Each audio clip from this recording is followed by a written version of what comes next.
प्यारे बुजुर्गों, माताओं, भाई और बहनों,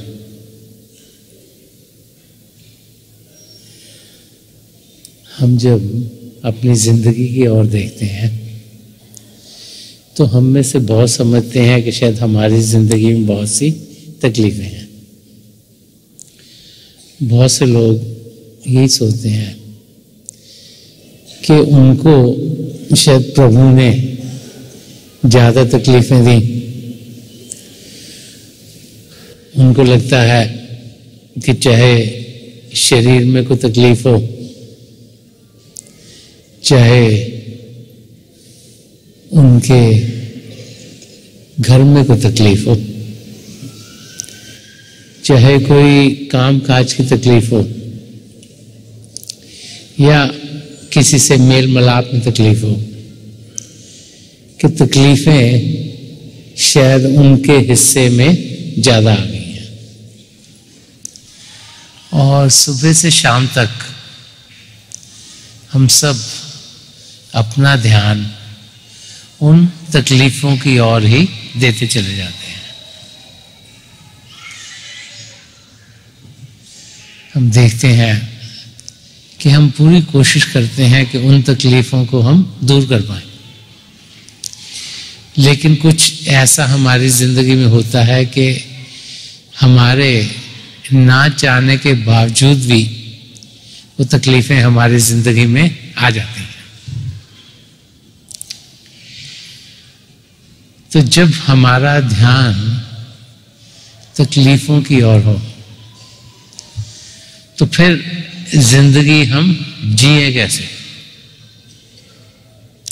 एक वाक़या महात्मा बुद्ध की जिंदगी का है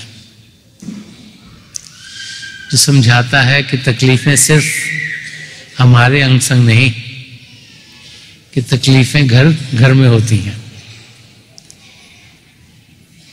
महात्मा बुद्ध के समय पर एक स्त्री थी, उसके जवान बेटे की मौत हो गई। उसको बहुत धिक्का लगा, बहुत तकलीफ में थी, रो रो के उसका बुरा हाल हो रहा था और कुछ भी उसे समझ नहीं आ रहा था कि अपनी जिंदगी कैसे गुजारे। वो उस हालत में बहुत रो रही थी, कोई उसे संभाल नहीं पा रहा था। तो किसी ने उसे कहा कि तुम महात्मा बुद्ध के पास जाओ और वो तुम्हारी तकलीफ दूर कर देंगे। तो महात्मा बुद्ध के पास गए और उनसे यही प्रार्थना की कि मेरे बच्चे को आप वापस कर दीजिएगा। तो महात्मा बुद्ध ने कहा ठीक है, मैं तुम्हारी बात जरूर मान लूंगा। तुम क्या करो कि किसी ऐसे घर से एक राई का बीज लेके आओ जिस घर में कोई तकलीफ ना हो, तो फिर जो तुम कह रही हो ऐसे ही होगा। तो बड़ी खुश हुई, भागी भागी गई। जो पहला घर दिखाई दिया वहां दरवाजा खड़खड़ाया और उनसे पूछा तुम्हारे घर में किसी की मौत हुई है? तो उन्होंने कहा कि अभी रिसेंटली तो नहीं हुई। तो कहा और कोई तकलीफ है किसी को? कहा हाँ, हमारी जो माता जी है ना बहुत बीमार है, 5-6 महीने से उन्हें इतनी तकलीफ हो रही है कि किसी को समझ नहीं आ रहा क्या तकलीफ है। तो लगा चलो मैं अगले घर में जाते, अगले घर में दरवाजा खड़ाया, उनसे वही सवाल पूछे। तो उन्होंने कहा हाँ, हमारे को तकलीफ है कि जो हमारा बिजनेस है ना वो चल नहीं रहा ठीक से। किसी और घर में गई, उनका दरवाजा खटखटाया और जवाब यही मिला कि हर एक घर में कोई ना कोई तकलीफ थी जिसके कारण वो सब सुखी नहीं थे।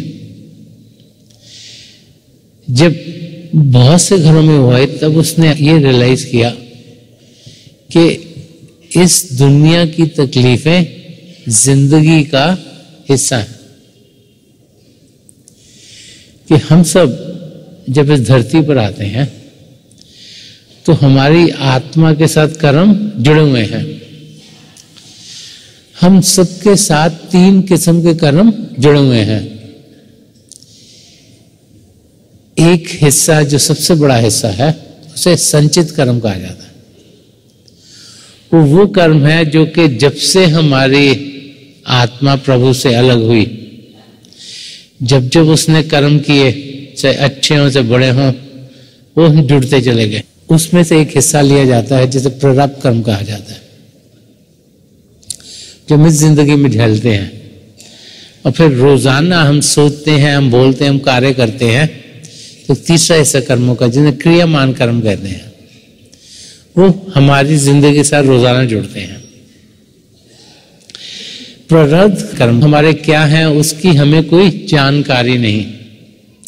और जब वो हमारी जिंदगी में ढलते हैं, कभी बीमारी आती है, कभी मुश्किल आती है कोई ना कोई, तो हम सोचते हैं कि शायद ये मुश्किल टलेगी नहीं। लेकिन जब अपनी जिंदगी की ओर देखते हैं तो हम देखते हैं कि उसमें कई ऊंच नीच आते हैं। कभी अच्छे समय लगते हैं, कोई बुरे लगते हैं, फिर अच्छे लगते हैं, फिर बुरे लगते हैं। लेकिन हमें लगता है कि जैसे अगर पेंडुलम हो, ये अच्छी चीज कर्मों का टाइम है, बुरे कर्मों का टाइम, लगता है हमारा पेंडुलम तो सिर्फ ये बुरी चीजों में स्टक है। लेकिन ध्यान से देखेंगे तो देखेंगे कि ऊंच नीच जिंदगी का हिस्सा है। तो महापुरुष जब भी इस धरती पर आए हैं वो समझाते चले आए हैं कि हमें इस दुनिया के दुख सुख को अपना दुख सुख समझना नहीं, क्योंकि ये दुख सुख सिर्फ शरीर के साथ जुड़ा हुआ है। हम शरीर नहीं, हम एक आत्मा है। और बहुत से महापुरुषों ने ये दुख सुख जो हमारी जिंदगी में आते, कैसे हम सदा सदा का सुख चैन पाए, उसके बारे में समझाया। तुलसी साहब जिन्होंने बहुत कुछ रूहानियत के बारे में कहा, वो फरमाते हैं एक शब्द के जरिए वो हमारा ध्यान दुखों की ओर देकर और ये तरीका समझा रहे हैं कि कैसे इंसान जिंदगी जिए ताकि उसके दुख दूर हों, उसे वो दुख ना लगे। तो फरमाते हैं कि कोई तो तन मन दुखी, कोई चित्त उदास, एक न एक दुख सबन को सुखी संत का दास। तो फरमा रहे हैं कोई तो तन से दुखी है, वो चाहता है मेरा शरीर तंदुरुस्त रहे, लेकिन उसमें तकलीफ हो जाती है। कोई मन से दुखी है, क्योंकि मन हमें हर चीजों में उड़ेल लेता है। और किसी का चित्त उदास है, वो चाहते हैं कि पिता परमेश्वर को पाएं, लेकिन कॉन्शियस हो नहीं पाते, चेतन हो नहीं पाते। तो तुलसी फरमा के सुखी कौन है? सुखी संत का दास। तो संत का दास सुखी क्यों है? एक संत क्या है और जो उनकी सेवा में लगा, उनका शिष्य बना, वो सुखी कौन है? वो इस शब्द में आगे समझाया गया है। गुरु नानक देव जी महाराज ने फरमाया है कि नानक दुखिया सब संसार, कि हर एक जीव जो इस धरती पर है वो दुखी है। क्यों? क्योंकि वो पिता परमेश्वर से दूर है। तो सुखी कौन है? जो के नाम के साथ जुड़ गया, जो शब्द के साथ जुड़ गया, जो प्रभु की सत्ता है, जिसके जरिए सारी सृष्टि रची गई, जो कण कण में समाई है, जो हम सबके भीतर चल रही है, जो उस सत्ता के साथ जुड़ गया, वो सदा सदा का सुख चैन पाएगा। और संत का दास क्या करता है? अपने सदगुरु की सेवा में लगता है। क्यों? क्योंकि वो चाहता है कि उसे सदगुरु की खुशी मिले। और सदगुरु की खुशी किसमें है? कि हम जीव जो प्रभु से अलग हैं उनसे एक में खो सकें। और प्रभु से एक में खोने का रास्ता क्या है? इस शिव नेत्र को खुलवाना। और ये खुलता कैसे है? जब एक पूर्ण महापुरुष की हमको तवज्जो मिलती है उसे हम दीक्षा कहें, इनिशिएशन कहें।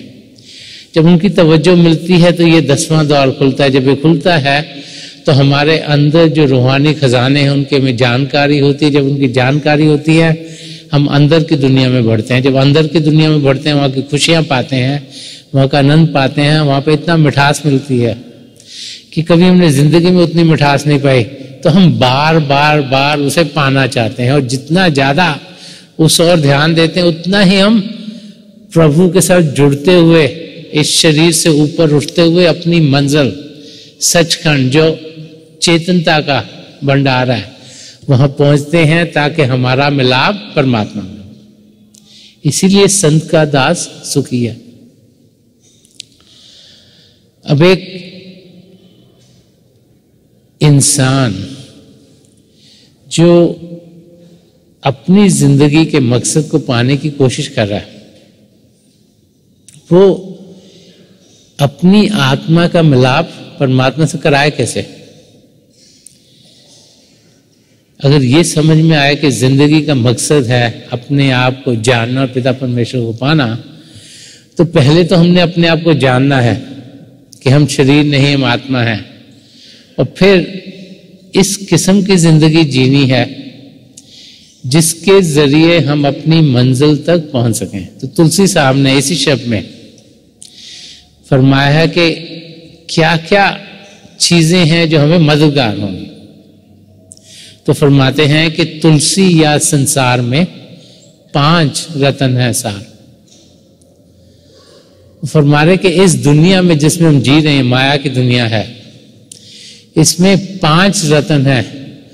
5 ऐसी चीजें हैं जो हम अगर अपने पल्ले डाल लेंगे तो फिर हम अपनी मंजिल तक जरूर पहुंचेंगे। तो बता रहे हैं कि किस किस्म की जिंदगी हमारी होनी चाहिए ताकि असलियत की हम जानकारी पा सकें और अपनी आत्मा का मिलाप परमात्मा से करा सकें। तो वो 5 क्या हैं कि तुलसी या संसार में 5 रत्न है सार। सात संग, सद्गुरु शरण, दया, दीन, उपकार। सबसे पहली साध संग, एक साधु, एक संत, एक महापुरुष की संगत करना। दूसरा सद्गुरु शरण, किसी पूर्ण महापुरुष की शरण में पहुंचना। तीसरा फरमा रहे हैं दया, चौथा दीन और 5वां उपकार। तो इन 5 को हम समझने की कोशिश करें कि इनका असर हमारी जिंदगी में कैसा होता है, कैसे इनके जरिए हम एक सच्चा इंसान बन सकते हैं। यहाँ एक सच्चा इंसान हम कैसे बने वो समझाया जा रहा है। और संत कृपाल सिंह जी महाराज बहुत बार फरमाते थे, इंसान का सही मायनों में इंसान बनना ही मुश्किल है, लेकिन जब हम एक सच्चा इंसान बन जाते हैं तो प्रभु को पाना कोई मुश्किल कार्य नहीं। प्रभु चेतनता के भंडार हैं, हम उनमें जाकर लीन होना चाहते हैं। तो अगर कुछ भी माया का असर हम में होगा तो हम उनमें पहुंच नहीं पाएंगे। तो कैसे हम अपने आप को पवित्र अवस्था में पहुंचाएं, निरोल अवस्था में पहुंचाएं, जिसमें हम थे जब हम प्रभु से अलग हुए। जो मन माया के पर्दे हम सबके ऊपर चढ़े हुए हैं, उनको हम कैसे दूर करें, वो यहां समझाया जाए। तो सबसे पहला रतन, रतन क्या है? बहुत कीमती चीज, बहुत महंगी चीज। इसीलिए इसको इन्होंने फरमाया कि तुलसी या संसार में 5 रत्न है सार के। अगर संसार में ढूंढे, इसको माना करें, तो 5 चीजें जो मददगार होंगी। सबसे पहले साध संग। एक संत महापुरुष का संग पाने के लिए यहाँ तुलसी साहब हम समझा रहे हैं, उससे क्या फायदा होता है? जब हम किसी महापुरुष की संगत में पहुंचते हैं तो पहले तो हम उन्हें एक अच्छे इंसान के रूप में देखते हैं। वो रूप जो गुरु का रूप है। हम देखते हैं कि जब उनके सत्संग में पहुंचते हैं तो वहाँ बातचीत सच्चाई की हो रही है, असलियत की बातचीत हो रही है, हमारे दिल को भाते में अच्छी लगती है। फिर उनकी हमें मदद मिलती है और उनकी ओर से प्रभु का प्रेम हमारी ओर आता है। तो जब वो प्रभु का प्रेम हमारे रग रग में समाना शुरू होता है तो उससे हमें बड़ी मस्ती मिलती है, आनंद मिलता है। हम उस आनंद की अवस्था में और रहना चाहते हैं, फिर हम नाम की देन लेते हैं। जब हमें नाम की देन मिलती है, शिव नेत्र खुलते हैं, इसके साथ साथ क्या होता है कि हमारे सद्गुरु का नूरी स्वरूप यहाँ ये दो आंखों के बीच में जो शिव नेत्र है, 10वां द्वार है, सिंगल थर्ड है, यहाँ टिक जाता है। जब वो वहां टिक जाता है तो वो हर समय हमारे अंग संग रहता है, चाहे हम कोलकाता में हो, चाहे मुंबई में हो, चाहे दिल्ली में हो, चाहे न्यूयॉर्क में हो, चाहे शिकागो में हो। वो फिर हमसे दूर नहीं रहता। जब भी हम अपना ध्यान अंदर की दुनिया में करते हैं, हम उनको वहां पाते हैं।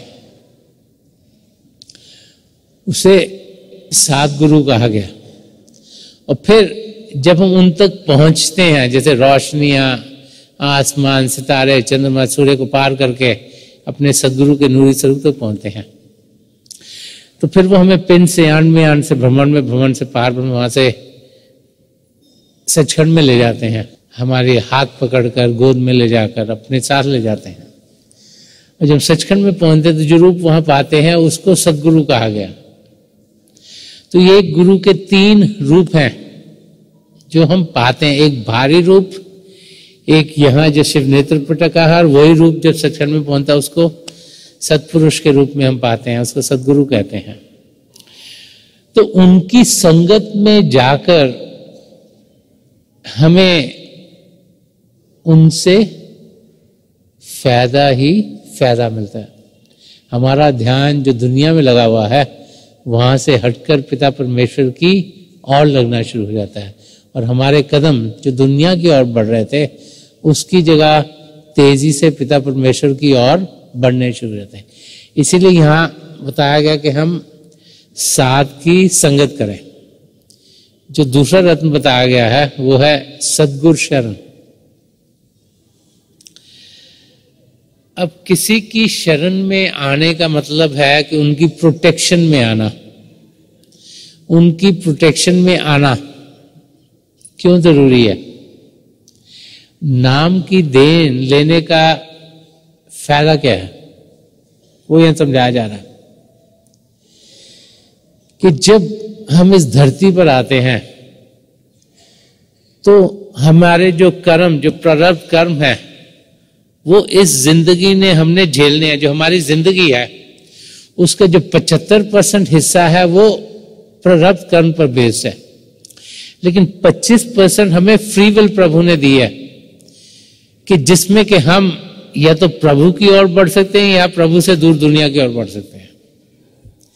तो लाखों करोड़ों आत्माएं इस धरती पर आती हैं प्रभु की जानकारी पाए बगैर ही।